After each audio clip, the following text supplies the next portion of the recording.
Hello बच्चों, नमस्ते। कैसे हैं आप सब लोग? स्वागत करती हूँ आप सबका आपके अपनी यूट्यूब चैनल ए चाणक्य विद्यापीठ के ऊपर। मैं हूँ आपकी भावना मैम और आज आप लोगों के लेके आई हूँ एक नोटिफिकेशन जो कि हमारी आ चुकी, बहुत पहले ही डेट आ चुकी थी। सॉरी, एक सेकंड रुकिएगा जी। तो ये अभी आईटीबीपी एएसआई हेड कांस्टेबल और कांस्टेबल की एक नई वैकेंसी आई है, जिसकी ऑलरेडी फॉर्म भरने, ऑनलाइन फॉर्म भरने 28 सितंबर से शुरू हो चुके थे और 26 नवंबर तक इसकी लास्ट डेट रहेगी। तो आप लोगों को सारी डिटेल्स जाननी चाहिए कि भाई यहाँ भी अप्लाई डेट वगैरह के बारे में, सिलेबस क्या रहेगा, एज और सिलेक्शन प्रोसेस, उन सब चीज़ों के बारे में सारी डिटेल्स हम बात करेंगे। एक बार चलिए बढ़ते हैं हम आगे कि क्या है प्रोसेस। तो एक सेकंड रुकिएगा जी। ये देखिए, तो ये नोटिफिकेशन मैंने डाउनलोड कर रखा है और आप लोगों को मिल भी जाएगा। मैंने इस नोटिफिकेशन को हमारे टेलीग्राम चैनल से शेयर कर दिया, टेलीग्राम चैनल पे शेयर कर चुकी हूँ। तो अगर आप लोगों को प्रॉपर्ली वो नोटिफिकेशन ही चाहिए तो आप लोग हमारा टेलीग्राम चैनल ज्वाइन कर सकते हैं, जिसका लिंक आपको वीडियो के डिस्क्रिप्शन में मिल जाएगा। ठीक है, तो चलिए एक बार थोड़ी सी ना डिटेल्स जान लेते हैं इनकी पोस्ट के बारे में। यहाँ पे इसके अंदर पोस्ट के बारे में सारी डिटेल्स लिखी हुई है और मैं यहाँ पे ये फोकस कर रही हूँ जी, जूम। तो देखिए आपके पास कई कौन कौन सी पोस्ट है। देखिए, एक तो है assistant sub inspector laboratory technician की, ओके, जिसके अंदर टोटल पोस्ट कितनी है? 7 है। क्या हो गया यहाँ पे? ओ जी, तो टोटल पोस्ट कितनी है? यहाँ पे 7 है। अगली है असिस्टेंट सब इंस्पेक्टर रेडियोग्राफर, जिसकी पोस्ट है 3 ओटी टेक्नीशियन सब इंस्पेक्टर की है, जो कि है एक पोस्ट है। और फिजियोथेरेपिस्ट की एक पोस्ट है। ऑल्दो पोस्ट बहुत कम है, लेकिन फिर भी हमें ट्राई तो करना ही चाहिए ना। ऐसा तो है नहीं कि भी पोस्ट कम है तो ट्राई नहीं करेंगे। तो ट्राई तो हर कोई बच्चा करना, ठीक है जी। क्योंकि पता नहीं होता ना कब कौन सी पोस्ट के अंदर हमारा सिलेक्शन हो जाए, भगवान करे हो जाए सच में। तो वही वही है कि सभी के अंदर ट्राई करना है, ठीक है जी।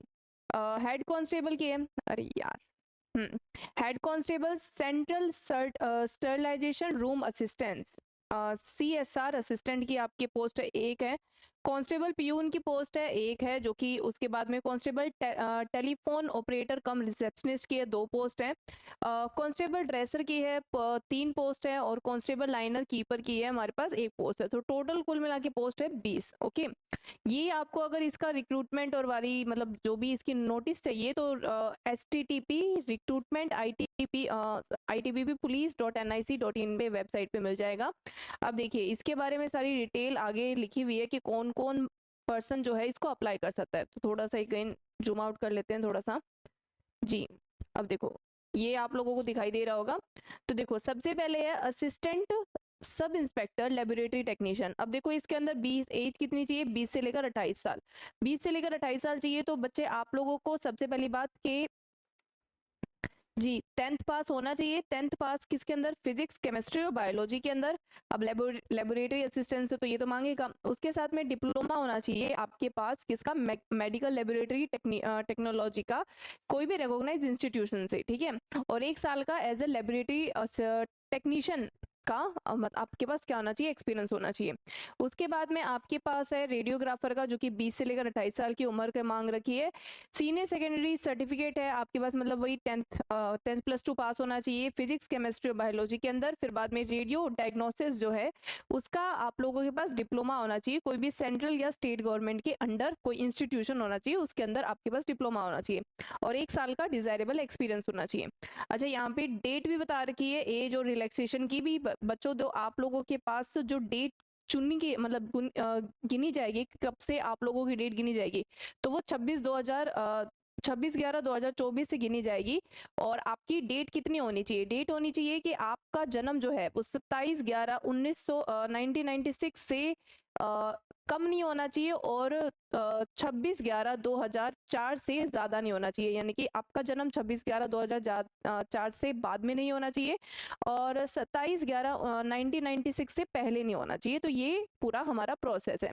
अब उसके आगे और भी डिटेल दी हुई है, क्योंकि पोस्ट बहुत सारी है तो पोस्ट के बारे में डिटेल्स पूरी देखनी चाहिए ना जी।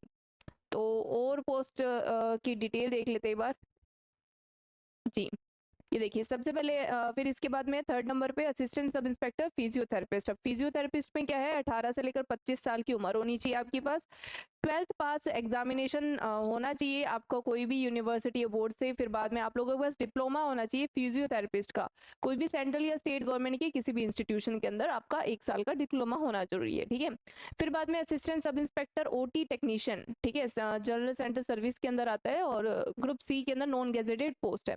अच्छा, इसके अंदर आपके 18 से लेकर 25 साल की उम्र होनी चाहिए, 12th पास एग्जामिनेशन होना चाहिए, उसके बाद डिप्लोमा होना चाहिए ओपन थिएटर टेक्नीशियन का कोई भी इंस्टीट्यूशन जो कि सेंट्रल या स्टेट गवर्नमेंट से हो।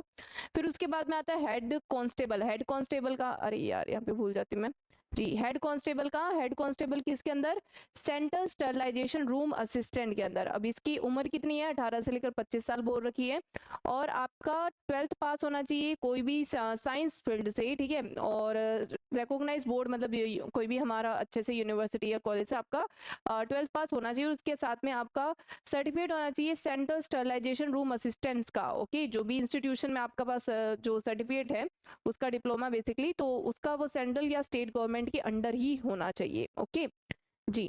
अब अगला देख लेते हैं, एक सेकंड रुकिएगा। अगला है हमारा जी, अगला है हमारा, अरे यार मैं हमेशा भूल जाती हूँ। अगला है हमारा कांस्टेबल ड्रेसर का। तो कांस्टेबल ड्रेसर का आप लोगों को पूछ रखा है 18 से लेकर 25 साल की उम्र आयु होनी चाहिए, 10th पास होना चाहिए आपके पास, मतलब पास मैट्रिकुलेशन होना चाहिए, 1 साल का एक्सपीरियंस होना चाहिए, ड्रेसर इन हॉस्पिटल क्लिनिक, मतलब कोई भी हॉस्पिटल या क्लिनिक के अंदर आपका ड्रेसर होना चाहिए, मतलब ड्रेसर का एक्सपीरियंस होना चाहिए। फिर कांस्टेबल लाइनर कीपर का होना चाहिए, तो उसके लिए 18 से लेकर 25 साल की उम्र बोझ रखी है, तो उसका आपके पास 10th पास मैट्रिकुलेशन सर्टिफिकेट होना चाहिए, यानी कि 10th पास आपकी होनी चाहिए, और साइंस मतलब फिर मतलब बैकग्राउंड साइंस होना चाहिए, ठीक है, और 1 ईयर एक्सपीरियंस होना चाहिए हैंडलिंग लाइनर इन हॉस्पिटल, मतलब हॉस्पिटल में लाइनर को संभालने का पूरा आपके पास 1 साल का एक्सपीरियंस होना चाहिए, ठीक है। अब अगले बढ़ते हैं, अगला है क्या है देखते हैं, एक सेकंड, ये हर बार हर एक को जूम आउट करना पड़ता है जी। ये देखते हैं क्या है, कांस्टेबल टेलीफोन ऑपरेटर कम रिसेप्शनिस्ट। अब इसका क्या है, 18 से लेकर 25 साल की उम्र पूछ रखी है।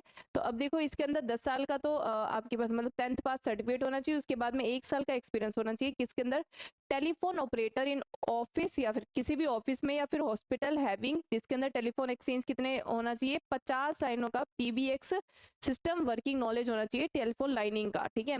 फिर उसके बाद में आ जाता है कांस्टेबल प्यून का, जो कि आपके पास अगेन 18 से लेकर 25 साल की उम्र आयु होनी चाहिए, और साथ में आपके पास 10th पास सर्टिफिकेट होना चाहिए। फिर उसके बाद में आपके पास क्वालिफिकेशन होना चाहिए रिलैक्स्ड डिस्क्रिप्शन इन, अच्छा ये तो वो एक्स्ट्रा चीजें हैं, क्योंकि ये वो रिलैक्सेशन के बारे में बता रखा है कि भाई हमारे कौन कौन से जैसे शेड्यूल कास्ट और शेड्यूल ट्राइब्स के अंदर अगर कोई उनको ज्यादा सीट नहीं मिली, तो फिर आपके कोई अगर आपके पास कॉम्पिटेंट अथॉरिटीज मतलब क्वालिटीज है, अगर आप उनके लिए क्वालिफाई करते हो तो आप अपना जा सकता है। बाकी ये इसके लिए ज्यादा आप उसके ऊपर फोकस नहीं करें तो बेटर होएगा, क्योंकि आपको एग्जाम और इन सब की भर्ती के ऊपर ही फोकस करना चाहिए, वो ज्यादा बेटर रहता है, ठीक है जी।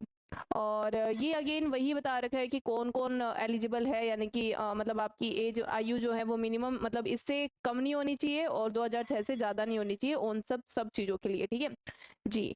और बाकी तो और कोई डिटेल नहीं है। हाँ, लास्ट डेट आप थोड़ा सा ध्यान में रखिएगा, लास्ट डेट यहाँ पे लिख रखिएगा, नहीं अगले वाले में लिख रखी है, हाँ लास्ट डेट आप लोगों की दे रखी है, जैसे कि 28/10/2024 से एप्लीकेशन विल बी, ओ यहाँ पे देख रखा है, ऑनलाइन एप्लीकेशन मोड जो है वो 28/10/2024 से शुरू हो जाएगा। सितंबर मैंने सॉरी मैंने गलती से सितंबर बोल दिया था, वहां पे अक्टूबर था। तो 28/10/2024 से हमारा शुरू हो चुका है और खत्म हो जाने वाला है 26/11। तो आपके पास नवंबर 26/11 तक का ही टाइम है, ठीक है जी। तो देख लीजिए, जल्दी से जल्दी ये फॉर्म भर दीजिए, और उम्मीद करती हूँ आप लोगों को जल्दी से जल्दी फॉर्म भर दिया जाएगा, और सारे के सारे टाइम से फॉर्म भर देना, और लास्ट डेट की वेट मत करना वरना दिक्कत हो जाएगी, ठीक है। तो सारे के सारे बच्चे इस बात का जरूर ध्यान रखिएगा, ठीक है। फॉर्म कब से हैं हमारे, 28/10 यानी कि 28/10 से, और फिर बाद में खत्म कब होने वाले हैं, 26/11 से, ओके। ये चीज का आप जरूर के जरूर ध्यान में रखिएगा, ओके। सो उम्मीद करती हूँ आप लोगों को आज की इन्फॉर्मेशन अच्छी लगी होगी, वीडियो अच्छी लगी तो वीडियो को लाइक शेयर करके चैनल को भी जरूर सब्सक्राइब कर देना, ठीक है। तो thank you so much and have a good day, bye.